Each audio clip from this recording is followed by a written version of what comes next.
Assalamualaikum warahmatullahi wabarakatuh. Perkenalkan, nama saya Rasid Sidiki, saya dari Ikhwan 15. Di sini saya akan menjelaskan adat bertamu dalam ajaran Islam. Manusia adalah makhluk sosial yang membutuhkan bantuan orang lain untuk menjalankan kehidupan di dunia.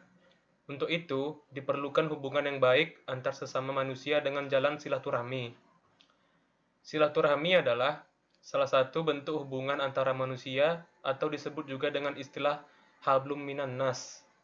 Bentuk kegiatan silaturahmi yang sering dilakukan adalah bertamu dari rumah ke rumah untuk menyambung tali persaudaraan antara seiman dan sekeyakinan.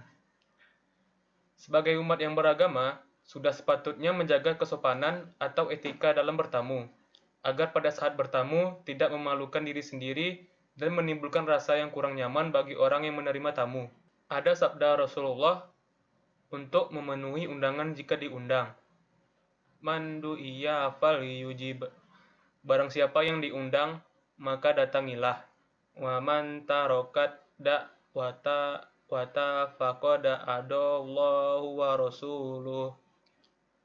Barang siapa yang tidak memenuhi undangan, maka ia telah bermaksiat kepada Allah dan Rasul-Nya. Kedua, tidak masuk sebelum diizinkan. Bahkan, meskipun rumah itu adalah kerabat terdekat kita sekalipun, hendaknya kita selalu meminta izin sebelum masuk ke rumah seseorang. Wahai orang-orang yang beriman, janganlah kamu memasuki rumah-rumah Nabi kecuali bila kamu diizinkan untuk makan dengan tidak menunggu-nunggu waktu masak makanannya. Namun, jika kamu diundang, masuklah, dan bila kamu selesai makan, keluarlah kamu tanpa memperpanjang percakapan. Sesungguhnya, yang demikian itu akan mengganggu Nabi. Lalu Nabi malu kepadamu untuk menyuruh kamu keluar. Dan Allah tidak malu menerangkan yang benar. Quran Surat Al-Ahzab ayat 53.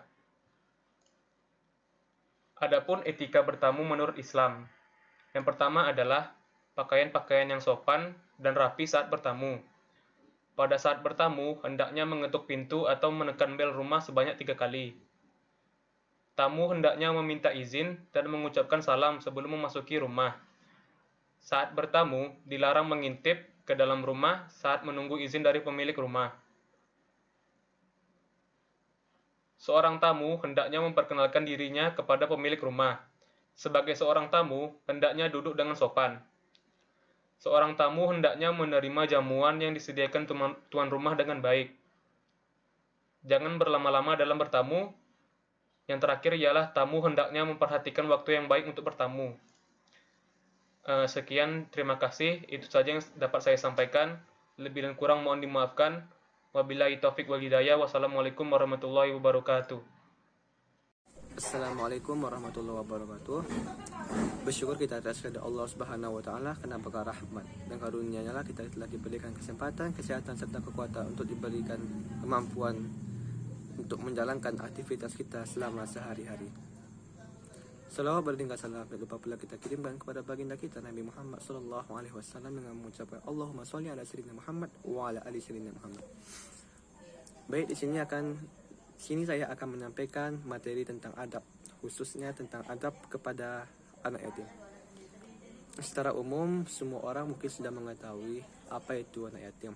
Ya, anak yatim merupakan seorang anak yang telah ditinggal mati oleh ayahnya, khusus baik dari laki-laki maupun perempuan, terkhusus dia mungkin masih kecil atau mungkin belum balik.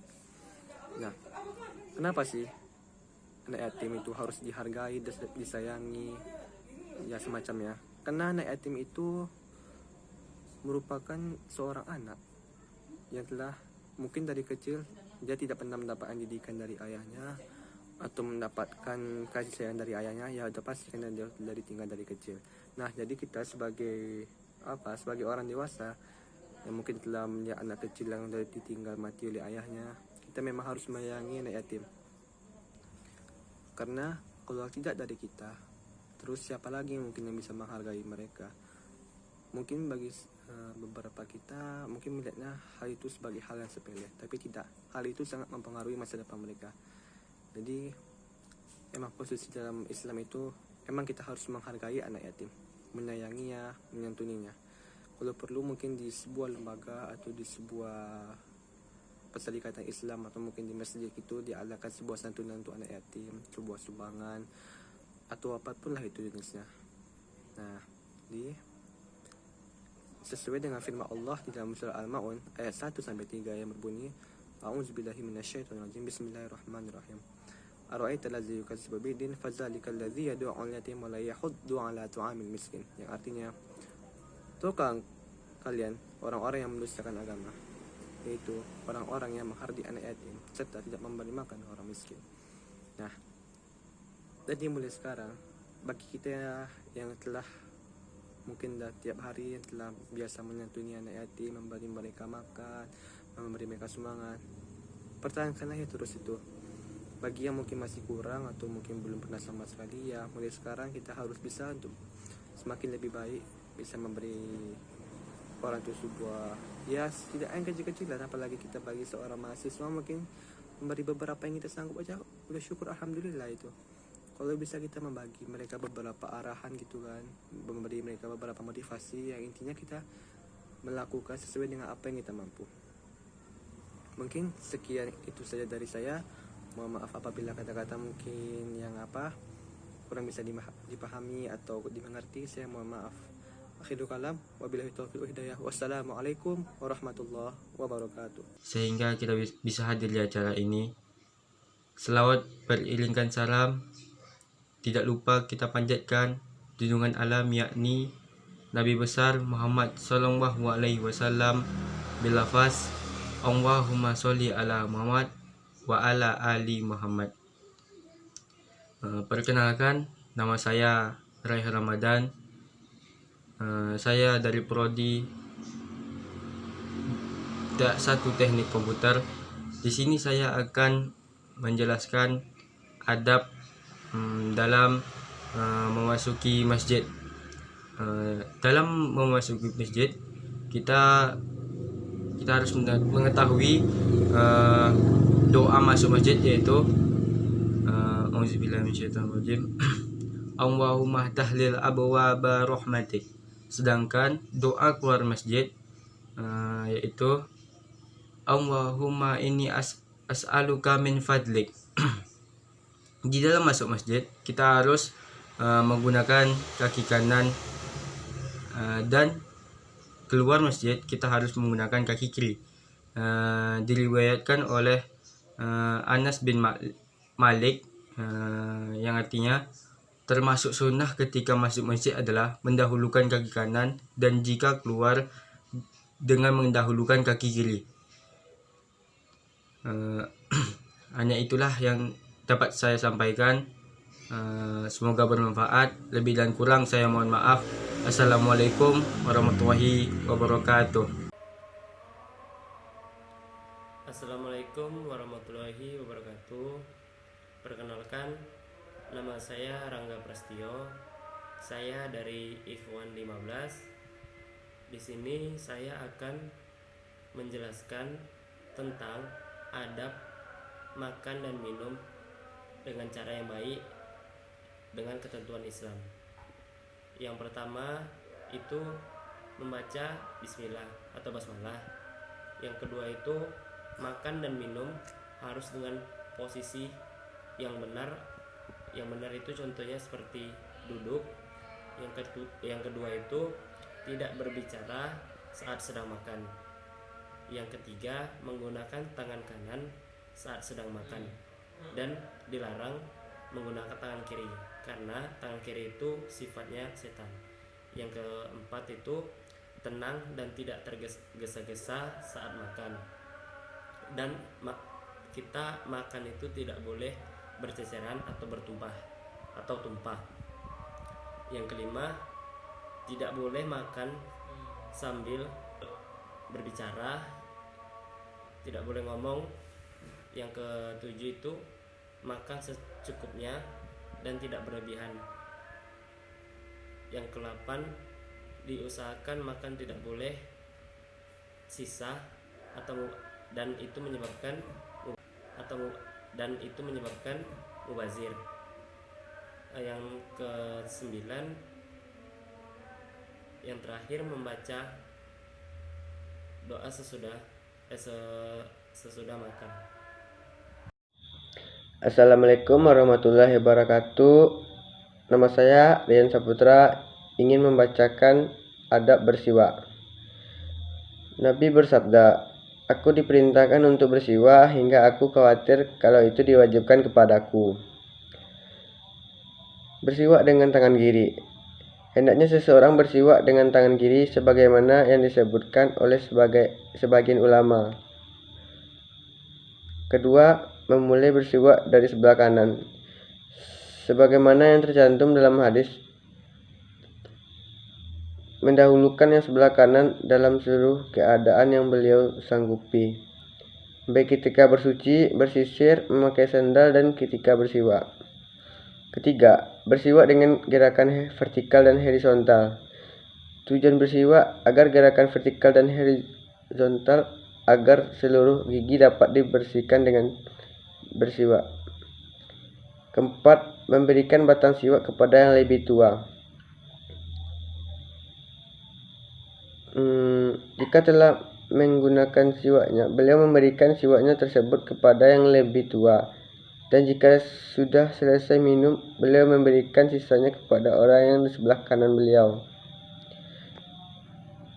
Siwak mempunyai kelebihan yang dibandingkan dengan yang lain, seperti sikat gigi dan odol.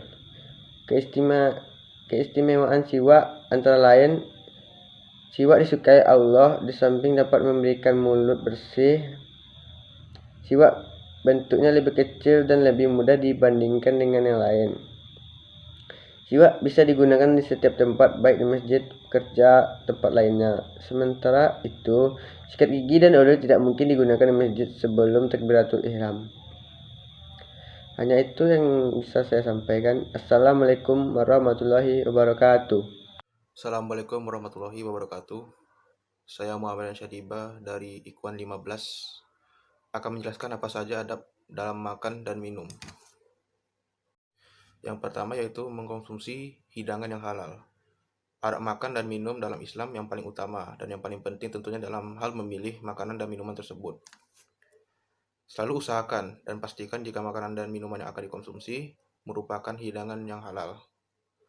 Allah Subhanahu wa Ta'ala sangat melarang umat Muslim mengkonsumsi sesuatu yang haram, karena akan sangat banyak sekali kerugian yang akan didapatkan. Kewajiban Muslim tersebut telah Allah Subhanahu wa Ta'ala perintahkan dalam Al-Quran, surat Al-Mu'minun ayat 51, yang memiliki makna, "Hai Rasul-Rasul, makanlah dari makanan yang baik-baik dan kerjakanlah amal yang soleh. Sesungguhnya aku maha mengetahui apa yang kamu kerjakan." Dan yang kedua yaitu mencuci kedua tangan. Islam telah mengajarkan untuk mencuci tangan sejak ribuan tahun lamanya sebelum orang-orang di zaman modern baru sadar jika cuci tangan merupakan hal yang wajib dilakukan agar terhindar dari penyakit. Hal tersebut dijelaskan dalam hadis dari Aisyah radhiyallahu anha. Beliau berkata, Rasulullah SAW, jika beliau ingin tidur dalam keadaan junub, beliau berwudu dahulu, dan ketika beliau ingin makan atau minum, beliau mencuci kedua tangannya. Baru setelah itu beliau makan atau minum. Dari hadis riwayat Abu Daud nomor 222, An-Nasai nomor 257, disahihkan Al-Albani dalam Sahih An-Nasai. Yang ketiga yaitu berdoa sebelum makan. Setelah mencuci kedua tangan, maka selanjutnya adalah berdoa sebagai sebuah rasa syukur terhadap rezeki berupa makanan yang diberikan Allah Subhanahu wa Ta'ala. Anjuran yang untuk berdoa tersebut sesuai dengan sabda Nabi Muhammad SAW yang berbunyi, apabila salah seorang di antara kalian makan, hendaklah ia membaca bismillah. Dengan menyebut nama Allah, jika ia melupa membacanya sebelum makan, maka ucapkanlah bismillahi awalihi wa akhiri. Hadis riwayat At-Tirmizi. Sedangkan doa untuk makan sendiri berbunyi, Allahumma barik lana fima razaqtana wa qina azabannar, yang memiliki arti, ya Allah, semoga Engkau berkenan memberikan berkah atau kemanfaatan kepada kami atas apa yang telah Kau anugerahkan kepada kami, dan semoga Engkau berkenan menjaga kami dari siksa api yang menyakitkan.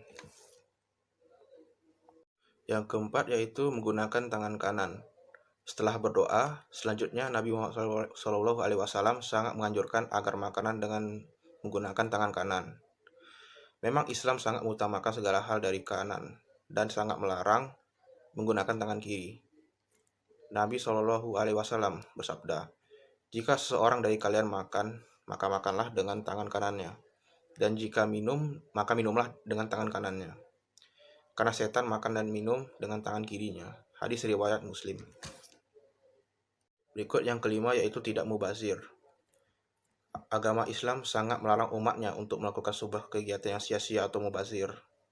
Bahkan Allah sangat melaknat orang-orang yang berlebihan dalam melakukan segala sesuatu, baik dari berpakaian, bahkan dalam hal makan dan minum. Allah telah berfirman dalam Al-Quran surat Al-A'raf ayat 31 yang memiliki arti, "Hai anak Adam, pakailah pakaianmu yang indah di setiap memasuki masjid. Makan dan minumlah dan janganlah berlebihan.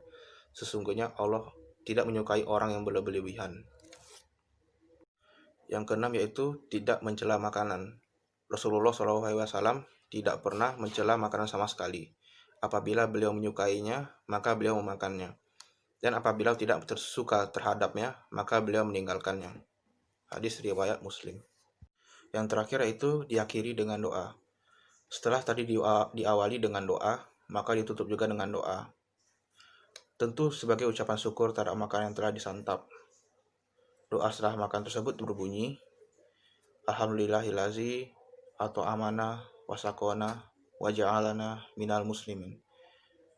Yang artinya segala puji bagi Allah Subhanahu wa Ta'ala yang telah memberikan makanan dan minuman ini serta jadikan kami sebagai orang-orang Islam. Assalamualaikum warahmatullahi wabarakatuh. Perkenalkan, nama saya adalah Ragil Catur Setiawan. Dan di video ini saya akan menjelaskan macam-macam adab dalam Islam. Saya akan menjelaskan adab tidur. Pertama, tidak tidur sebelum melakukan sholat isya. Hendaknya kita melakukan sholat isya terlebih dahulu sebelum tidur dan tidak mengobrol setelah isya. Seperti dalam hadis Abu Barzah radhiyallahu anhu, "Annan nabiyya sallallahu alaihi wasallam yakrahun nauma qabla salatil isya'i wal hadisya ba'daha." Yang berartikan bahwasanya Rasulullah Shallallahu alaihi wasallam membenci tidur malam sebelum sholat isya dan berbincang-bincang yang tidak bermanfaat setelahnya. Hadis riwayat Al-Bukhari nomor 568. Kedua, mengambil wudhu sebelum tidur. Orang yang berwudhu sebelum tidur akan mendapatkan perlindungan dari malaikat dalam tidurnya. Seperti dalam hadis Al-Bukhari nomor 247 yaitu yang berisi, "Iza ataita tamasja'aka fatawaddal hudu'aka lissalati." Yang berartikan, apabila engkau hendak mendatangi pembaringan tidur, maka hendaklah berwuduk terlebih dahulu, sebagaimana wudukmu untuk melakukan sholat. Ketiga, membaca doa sebelum tidur. Adapun beberapa doa yang dilantunkan adalah ayat-ayat Al-Quran, sebagaimana diajarkan Rasulullah.